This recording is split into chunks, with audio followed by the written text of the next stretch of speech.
EKAP update, Rethinking the Presentation of Historic Sites.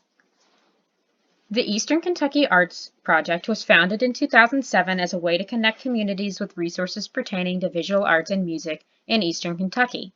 A significant portion of these resources were information on historic architecture in Eastern Kentucky communities. This was directly based on the National Register of Historic Places listings. Through the course of research for improving the historical architecture for the Eastern Kentucky Arts Project update, it became quite clear that most information surrounding the minutiae of preservation or even the location of historic places and communities are often difficult to find and even harder to understand.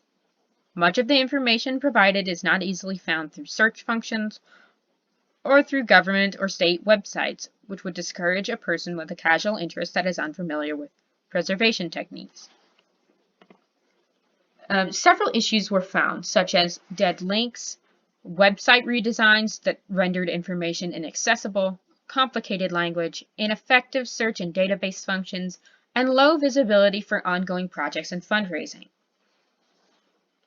In the past decade, there has been serious moves made to incorporate technology and quickly changing social media into public history practices, but it is clear that these are not being taught on a wide scale and generally are not utilized to their fullest effect. There is very little that historians and activists can do on an individual level to change or update large government resources like the databases on the National Park Service website. Instead, they should focus on the dissemination of information to the public in an understandable and engaging way. So why social media?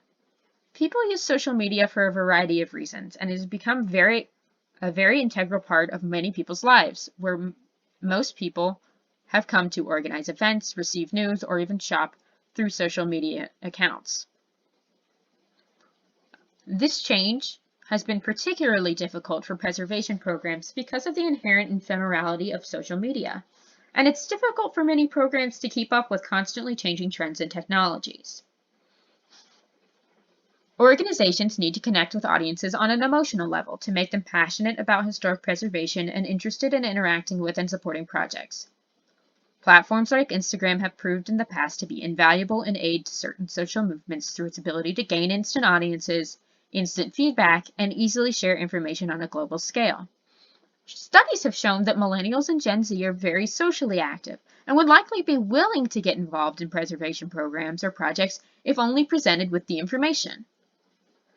It also proves to be an excellent opportunity to raise money for organizations through crowdfunding or by widening the pool of potential audiences, volunteers, and donors on a global scale. Additionally, a focus on a narrative storytelling style of posting combined with a personal and relaxed tone allows for audiences to feel that personal connection that makes the distinction between an account that is followed for information and for fun and an account that is followed that would be impersonal and like every other account that they see from businesses. Successful accounts from preservation organizations or public historians have several characteristics in common, such as an emphasis on visual storytelling through photo sets, videos, informational captions, or similar things like that.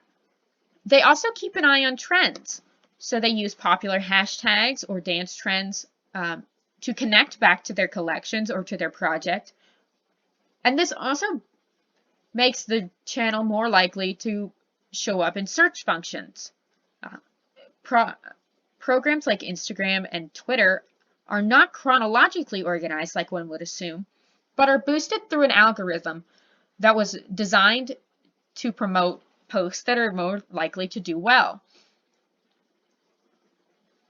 To improve on the algorithm, accounts need to use certain keywords and phrases such as hashtags, and they need to focus largely on post engagement. So that means to encourage interaction. Through the algorithm, the most weighty interaction is comments and shares. And this is done by using call to actions and captions, interactive activities such as trivia, quizzes, or Like the Black Country Museum has a TikTok account where historical interpreters respond directly to comments through jokes or by answering questions. And that makes people more likely to interact with your post. And lastly, a personal tone really draws an audience in.